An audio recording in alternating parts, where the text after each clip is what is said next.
Isabato nziza kandi umunsi w'umunezero. Pasiteri nigeze kubura ngo ndananiwe, ukabona naniwe ra nuko ntari ndaza kuvugira imbere yanyu, kandi mfite umunezero mwinshi muri aya masaha yo kuri iki gicamunsi. Reka dushime Imana kandi tuyimbaze, kuko ariyo yaturemye kandi niyo yatubumbye. Turi urubumbano kandi yo ni iki? Ni umubumbyi. Ntabwo ndajya kwakira abakiriwe bose, ariko se nareka kwakira umugore wanjye wampaye icyumweru ra?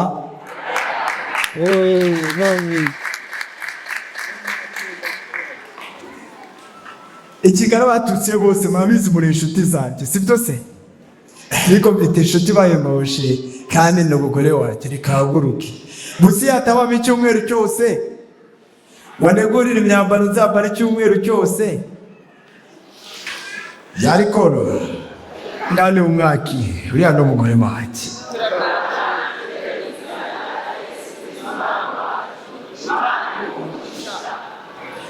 Mubaje harimo ababyeyi, harimo abana banjye, nabo mbe ko mbacyuriye. Namushaka kubareba umwana wanjye kubera ukuntu ari kukuru cyane, aravuze ko we mushaka kumureba se? Yesu aragutoketse ngo haguruka usoze iteraniro.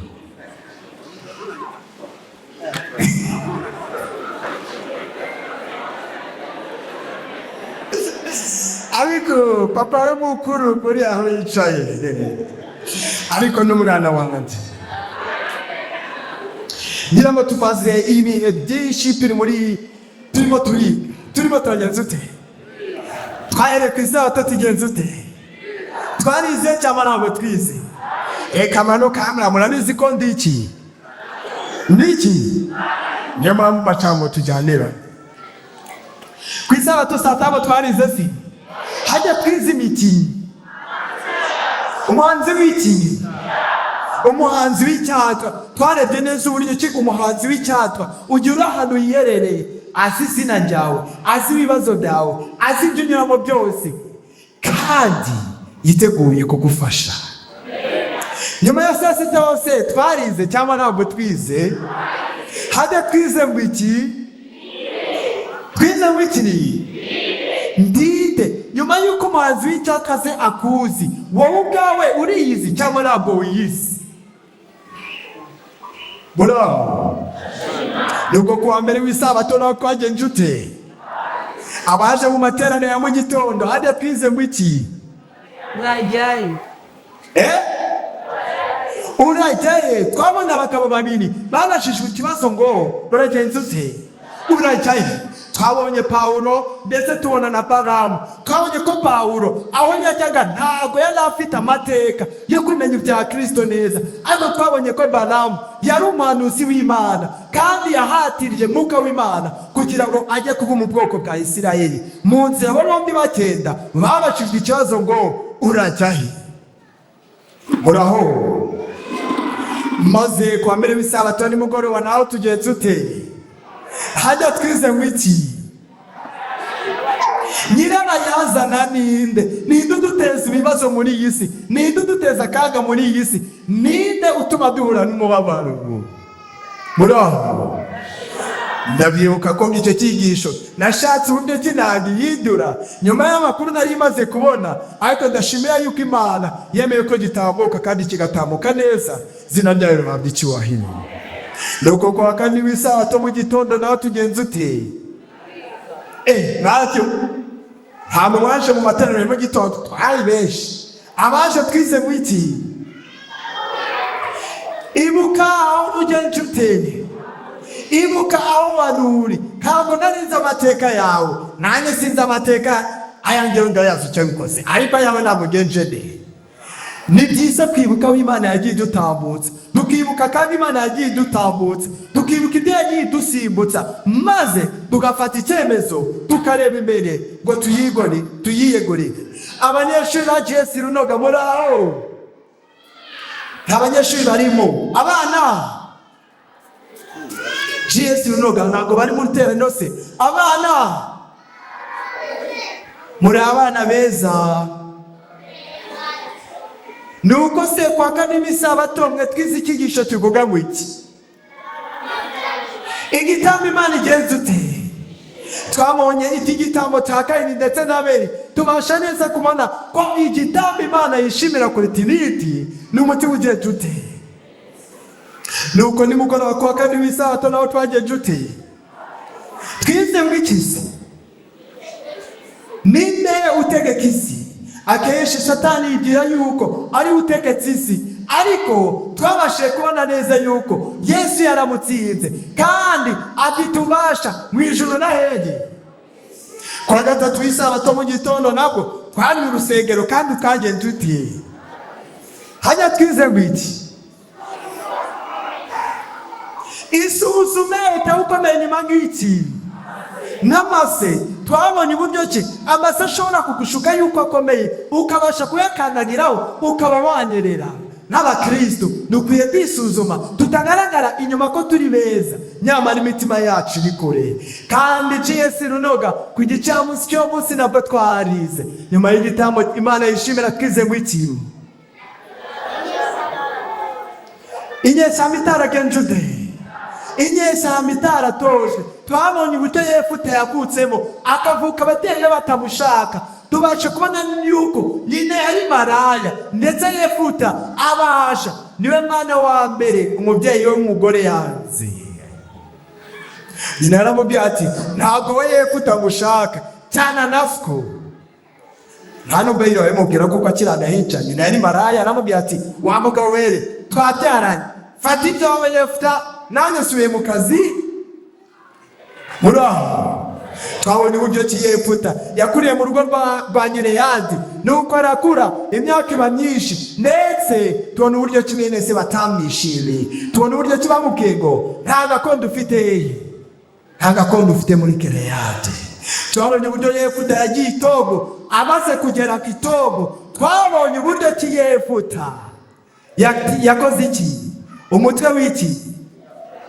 Umutwe w'inyeshyamba, maze haza kubigiye ab'Igileyadi baratemba. Twabonye neza uburyo ki batabashe Yefuta birukanye, baramubwira ngo ngwino udukize abanzi. Ngwino udukize iki? Yefuta arababwira ati ese ko ari mwe mwanyirukanye urashaka wiki? Twabashije neza kubona yuko nubwo bari baramwirukanye Yefuta yarababwiye ngo keretse niza nk'iki nta mutware wanyu. Yefuta yaraje nabakiza, kandi igihe cyama irangije iba mu mutware. Hajya kwa gatatu, kwa mbere, kwa kabiri, kwa gatatu w'isabato nimugoroba nabwo twaharize twize iki? Wavutse kangahe? Twabashije neza kubona uburyo ki uburyo Nikodemo yagiye akicarana na Yesu, maze Yesu aramubaza ati ese wari wateye ku ka kabiri? Nikodemo aramubwira ati ntabasha ne gusubira mu nda ya mama. Yesu yaramubwiye ko utabyawe n'amazi ndetse n'iki ntabwo azara mu bwami bw'iki? Bwami bw'ijuru. Ku wa kane w'isabato se twarize mu gitondo. Muraho twize iki? Intwari n'ibiki? Ntabwo intwari bikigwara. Aha twabonye tata w'indi, ndetse tubasha kubona n'ibya Samusoni. Samusoni yabishijwe na Delila, maze amenya ibanga, maze ababaye ikigwari. Ariko Dawidi ubwo yasangaga Abisirayeli barimo batumwa n'Umufilisitiya, yarababwiye ati ntabwo bishoboka, ni gutangara gutuka Imana ya Isirayeli, reka nze kumubakira iki? Imisiga. Abanyeshuri ba Yesu runoga ku gicamunsi cyo munsi nabwo twanyize. Hajya twize iki? Kureka uburiri bushashagirana ukisanga hehe? Ukisanga ibwami. Twabashe kubona uburyo ki Yosefu yagurishijwe na bene se akajya kwa muka Potifari, muka Potifari akamwifuza, nuko akifuza kuryamana nawe, maze yakwiruka ubuzima bwe bwakomereje muri gereza y'ikuzimu nk'uko twabibonye.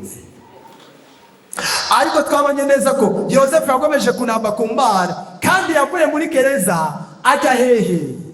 Ibwami. aba umuntu ukomeye nyuma ya Farawo, ndetse muka Potifari na Potifari bari munsi y'ibirenge bya Nteye. Kureka umuriro ushashagirana ukisanga ibyawe. Nubwo se nimugoroba twarize, hajya twize mbiki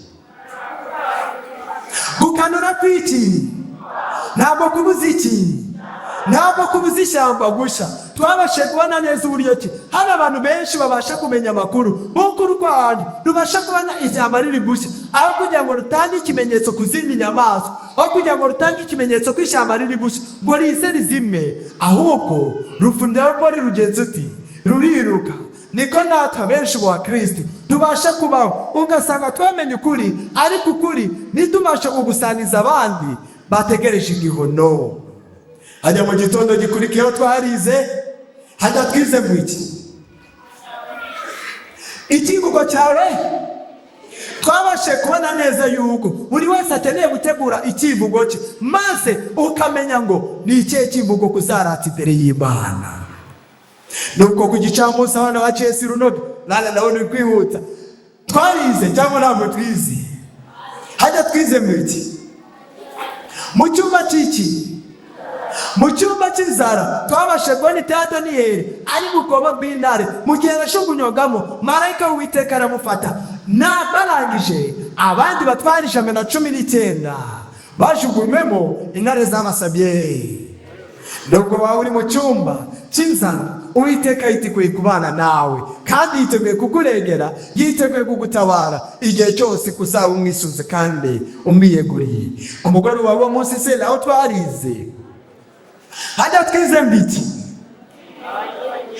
abatiriki, abakiri inyonjo batiriki.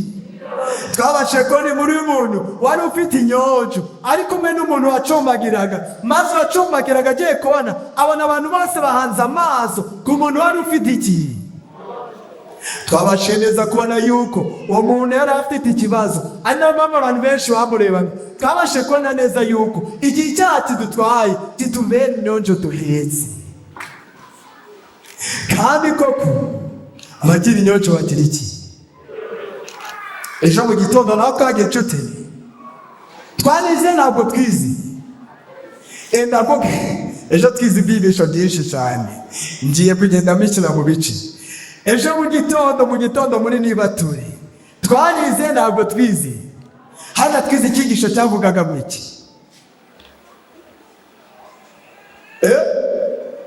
mwese mwari mwiteguye kujya mu byago se gutabara. Ejo mu gitondo twize icyigisho kivuga mu iki, ngo mu iki irembo cy'iki, irembo cy'ishuru ku kigo cy'iki, ku kigo cy'ubwigo. Hano mwibuka wa mwana ririba cyane mwakibutse. Twabashe kubona neza uburyo ki Pawulo yari ku kigo cya Patimo, ahantu bari bamwohereje bazi yuko ibyirikiro bye birangiye, ariko ahantu yari ari ku nzira wenyine, mu gace ka wenyine, nta muntu abasha kubona, nta muntu abasha kuganira nawe. Ijuru ryagiye tute byaramusanze. Igihe uri mu kaga, igihe uri mu bibazo bikuremere, igihe wumva isi yagutereranye, ntabwo uri wenyine. Ijuru rye nshuti ndi kumwe nawe. Ejo saa 2 mbere yuko abanyeshuri bujya mu ishuri, twahigiye amasaha yo kwiga, kandi nabwo twagiye nshuti. Abanyeshuri bagiye sinuroga, twarize ntitwize. Twize mbiki toujours twize mbiki witinya getute izere gusa. Twabashe kubona ibyo umusirikari waje ari nya Yesu, tubasha kubona uburyo ki yaje abwira Yesu ngo umwana wanjye agiye nshuti ararwaye. Mu gihe Yesu yari arimo atenda, twabashe kubona uburyo ki Yesu bamutindije, bakabasha kuba bamutinza bitewe n'umugore wa Nuriye imugongo waje agakora ku gishura cye. Yesu agatinda bazanyweho byagenze uti n'indumozebo, baramuseka cyane. Muri iki kivunge urabona ninde wamutanga uri kumukoraho koko Yesu ati ndumbe imbaraga igihe nshuti barakikuyemo. Umugore aramwiyereka, ariko twasha neza kubona yuko Yayiro yari afite ikibazo cyo kuvugamo, ariko Yesu ntabwo namubwiye ko umwana wanjye ngiye nshuti arembye cyane kuruti atari kwihuta. Mu gihe yari ari aho, haza inkuru imubwira ngo, erega wirishe umwigisha, umwana wawe yagenze uti yapfuye. Wirishe iki? Umwigisha, umwana wawe yagenze uti yapfuye. Yesu yakomeje urugendo ari kumwe na Yayiro. Baragenda bageze mu rugo rwa Yayiro, amarira niyo yabasanganiye, maze Yesu abarebye arababwira ngo, mwitinya, nimugenze uti nimwizere, uyu mwana ntabwo yapfuye ahubwo yagenze uti arasinzirira. Arangije arahamagara ngo, Talisha kumi, Talisa kumi, bisobanura ngo, mukobwa agenze uti haguruka.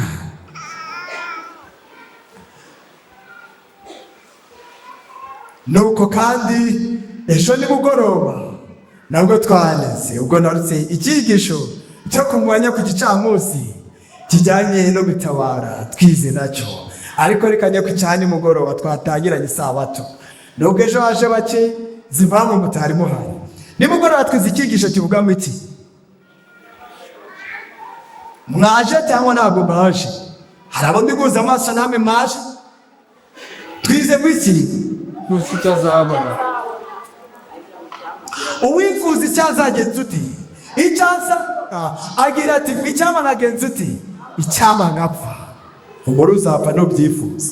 Twabashe kubona neza yuko ibyo twifuza mu mitima yacu ari byo bibasha gutanga isura yuko tuzaba tumeze ejo. Uyu munsi ntabwo nshaka gutinda cyane, nubwo namaze gutinda. Byari byiza ko mbinyuramo, n'abatarabashe kuza mubashe kumva ibyo tuyize. Amagambo ari hano aravuga ngo iki? Umva imbuzi, intego niyo yari icyumweru cyose niyo twari dufite. Ibyigisho byose twigaga byari biri kwerekeza kuri aya magambo avuga ngo umva imbuzi. N'uyu munsi tugiye kwigana icyigisho kivuga ngo imbuzi. Mureke dusenge. Turagushimiye Data wa twese, tugushimiye yuko yemeye ko abahungu bawe n'abakobwa bawe tugaruka imbere yawe, ugiye gutambutsa ijambo ryawe. Reka imitima yacu byakirire mu izina rya Yesu, amen. Imana iduha uburyo ki tugomba kwitegura. Imana itubwira uburyo ki muri ubu buzima tubayemo hari igihe kizagira bukarangira, kandi Bibiliya itubwira ibijyanye n'impanda. Twarinda imirimo yateye n'imuga ngo vuza iki? Vuza impanda. Iyo impanda akenshi ivuze haba hari ikintu kitagenze ute, kitameze neza, haba hari ikintu kigenewe gutangwaho amakuru, haba hari ikintu gikeneye kwitegurwa, cyangwa se haba hari ikintu kigiye kugenza ute, kuruza. Uyu munsi Imana irahamagara abana bayo ngo nimuvuze iki? Ndagira ngo mubwire yuko umuntu wese wicaye muri iteraniro uri umwe mu batoranike, kandi uri umwe mu bagomba kuvuza iki? Kuvuza Imana. Iyo tugiye mu rwambere rwa Petero igice cyaho cya 2 umurongo wa 9 tuhasanga amagambo avuga ngo, ariko mweka muri iki? Abatanga iki? Ni gute umutanze ndabasha gutanga ibitambo? Ishyanga rikenze ute? Abantu Imana yagenze uti iri somo Abadiventisti turaryumva kimwe, kugira ngo twamamaze ishinga ry'iki? Niba yarahamagawe wahawe amahirwe yo kugira ngo wamamaze ubutumwa byagenze ute, bw'abahamagaye. Iyo umuntu yabashije kuba yaratoranijwe, aba ari wa muntu ugomba kuvuga ukuri. Kuvuga iki? Turi kumwe cyangwa mananiwe? Ndekera kwigisha abizi nge bitandekema, ndekera kwigisha cyangwa sozi cyigisha momezi ne, ariko naruyisagiye kuza kubwiriza. Reka gerageze nibutse kugira ngo atabuke. Umuntu watoratijwe abagomba kuvuga ukuri, abagomba kuguhagararaho, kandi akaguhagararira kaburira abatuye isi yose. Iyo tugiye muri Ezekiel igice cya 33 umurongo wa 6 tuhasana amagambo avuga ngo, ariko umurinzi nabona imotishe ntakuzimana. Umurinzi nabona iki? Imotishe rubanda n'uburibwe, imota niza ikagira umuntu irimbura wo muri bo azaba arimbuwe mu bibiti, ariko amaraso ye zayabazatere uwo murinzi. Vuze iki? Vuze impanda. Amaraso yawe azabazwa maze kukubwira. Niyo mpamvu azi icyumweru ahangaha amakorari yaje akaza aje kuvuza Imana, ndetse na Louise yaje kugira ngo ukuri gutambuke. Nutakumva niwe bibagwaho, ariko nawe nutagira abantu ujya kubwira bazaregoka, ariko nawe uzaba warabigisemo iki? Umuntu watoranyijwe ntabwo abasha guceceka.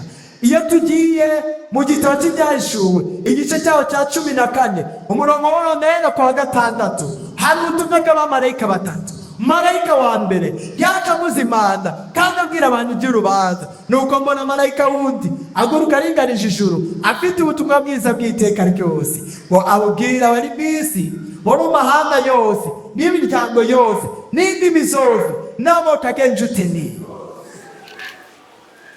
Dukeneye kubwira amahanga yose ubutumwa bwiza. Umurongo wa 7 avuga ijwi rirenga ati, nimwubahe Imana muyihimbaze, kuko igihe cyo gucira abantu urubanza gisohoye. Muramye yaremye ijuru n'isi n'inyanja n'iki. Igihe cyo gucira urubanza tiyajote kirasohoye. Uwa kabiri nawe araza azana impanda yo kuburira abantu. Marayika wundi wa kabiri ku murongo wa 8 akurikiraho ati, iraguye Babuloni wa mudugudu ukomeye wateretse amahanga yose inzoga arizo n'abary'ubusambanyi bwawe. Babuloni ahangaha ishushanya ibintu byinshi. Babuloni ahangaha ishushanya uburyo ki turamyamo. Ese turamya Imana y'ukuri? Ese dusenga Imana y'ukuri? Babuloni iyi ishushanya uburyo ki abantu tudashaka guhinduka ngo tuve mu byo twari turimo, ngo twiyegurire Imana. Ndashima uyu munsi ko dufite abana, itsinda ry'abantu 31 babashe kwiyegurira Imana. Imana wamugisha. Abantu b'Imana bararitswe kugenza ko basohoke muri Babuloni. Abantu 31 basohotse muri Babuloni, ariko ntabwo bashe kwiryamira hagaha gusa, ahubwo bakeneye kuba imbuzi zihurira abakizi babo. Imwe hari umuryango umwe ubwo muri iki cyumweru twasuraga, twasuye umuryango, nuko tuwugeramo tuganira n'umugabo n'umugore barafashwa kandi bumva ibya Yesu. Umva iki? Nuko umugabo yaratubwiye ati, ibintu mumbwiye ni ukuri. Ndetse n'umugore nawe aravuga ngo ibyo muvuze ni iki? Imitima yacu iratsinzwe ndetse turumva twakikurira Imana, ariko ngo twakanya gato. Umugabo yaravuze ati, hari abantu benshi twasangiraga inzoga, hari abantu benshi twagendanaga, mbagira ngo mubwirize unyemerere umunsi nabatije shaka kuzatumira abo bantu bose mbabwire yuko inzira za kera nakizenzude nakizigenderamo. Sizi niyo bari hano mu iteraniro, kuko amateraniro yose bayitabiraga, ndetse bari mu bantu twakundaga kuganira hano mu rwiherero.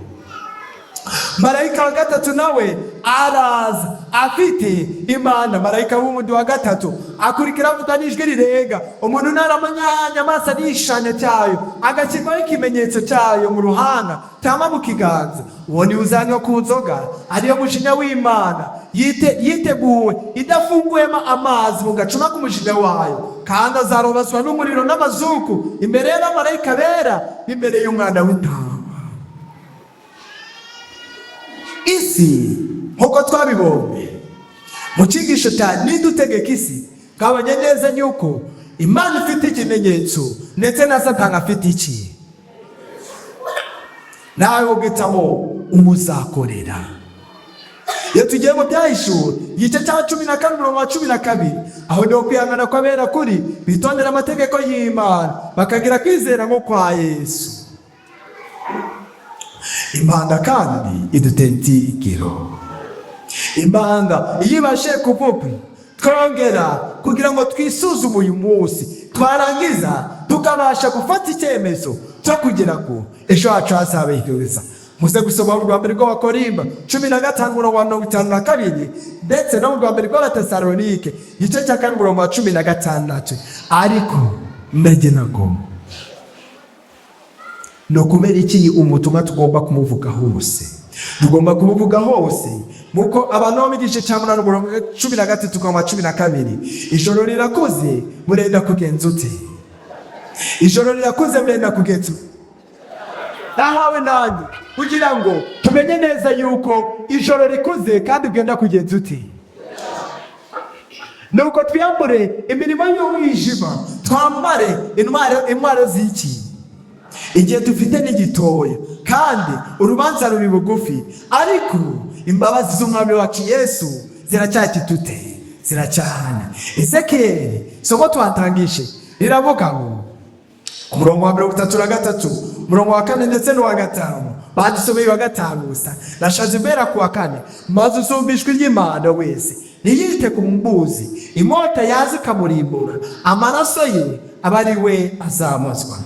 ariko umurongo wa 5, yumvise ijwi ry'Imana ariko niyita ku mbuzi, amaraso ye aba ari we azabazwa. ariko iyo yumvira imbuzi aba yarakijije iki? ubugingo bwe. muri aka kanya, muri iki gicamunsi, ndagira ngo mubwire ko niba wumva ijwi ry'Imana ari guhamagara rikubwira ngo jya kugira benshi ubasha kubwira, jya kugira benshi ubasha guhindura, wikwinangira umutima. si uko ufite impano zitangaje, Imana ishobora gufata izo mpano zawe ikazihereza undi. si uko uzwi n'abantu benshi, hari abandi Imana ishobora kugira imirangirire bakabasha kuba bamenyekana, ahubwo nuko watoranijwe, kandi watoranijwe ananiteguye gutanga imbuzi ku bandi. isomo risoza turisanga muri Yesaya igice cya 6 umurongo wa 8. numva ijwi ry'Umwami Imana riti, ndatuma nde, ninde watugembenera?